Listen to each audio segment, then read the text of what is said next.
তোমার কথার মধ্যে একটা প্রশ্নের মধ্যে একটা বিষয় থেকেই যায়। আমরা যারা বামপন্থী রাজনীতি করি, আমাদের আরো ভালো করে সোল সার্চিং করা উচিত যে যতই অত্যাচার করুক, অবিচার করুক, এরকম অত্যাচার অবিচার তো 70-এর দশকেও হয়েছিল, কিন্তু তারা মাথা নোয়ায়।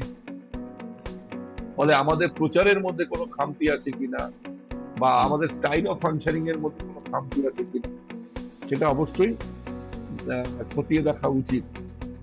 আমি শুধু মানে একটা ব্যক্তিগত মানে আমার অনুভূতির জায়গা থেকে আপাতভাবে একটা জিনিস চোখে পড়ে যে আমরা বামপন্থার প্রচার করার সময় আমরা নিশ্চয়ই বামপন্থীদের যে চিরায়ত দর্শনের কথা মানুষের কাছে বলি, তেমনি আমাদের দেশের যা লৌকিক উপাদান, আমাদের দেশের যে মনীষীদের অগ্রসর চিন্তা ভাবনা, আমাদের বাউল, জারি, সারি, আমাদের যে সমন্বয়বাদী বাঙালিয়ানা, সেই বাঙালিয়ানা যেটা যার মধ্যে যার অন্তরাত্মা আশ্চর্যজনক ভাবে উদার, সেটাকেও রাজনীতির প্রয়োজনে, সেটাকেও সাম্প্রদায়িকতার বিরুদ্ধে একটা অস্ত্র হিসাবে ব্যবহার করার সময় এসছে, যেটা বাংলাদেশে এক সময় 52 ভাষা আন্দোলনে ব্যবহৃত হয়েছিল।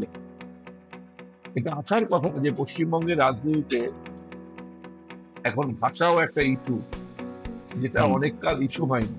খুব সুন্দর একটি কথা বলেছিলেন ডক্টর পবিত্র সরকার, যে অনেক সময় প্রত্যক্ষ আক্রমণে মানুষের ঘুম, পরোক্ষ আক্রমণে ঘুম ভাঙা করতে হয়। তো ভারত রাষ্ট্রের এই যে ভাষা নীতি, তিলে তিলে তিলে তিলে আমাদের উপরে চাপিয়ে দেওয়া, এখন তো সেইটাকেই বিজেপি আরো জোরে সোরে করছে, হিন্দি, হিন্দু, হিন্দুস্তান। ফলে এই যে মানে বাংলা ভাষী হওয়ার অপরাধে বিভিন্ন রাজ্যে আক্রান্ত হচ্ছে, এর প্রেসক্রিপশন হিসাবে আবার পশ্চিমবাংলায় ভিন রাজ্যের মানুষদের উপরে কেউ কেউ চোখ রাঙাচ্ছে। আমরা যারা বামপন্থী রাজনীতি করি, আমরা এটারও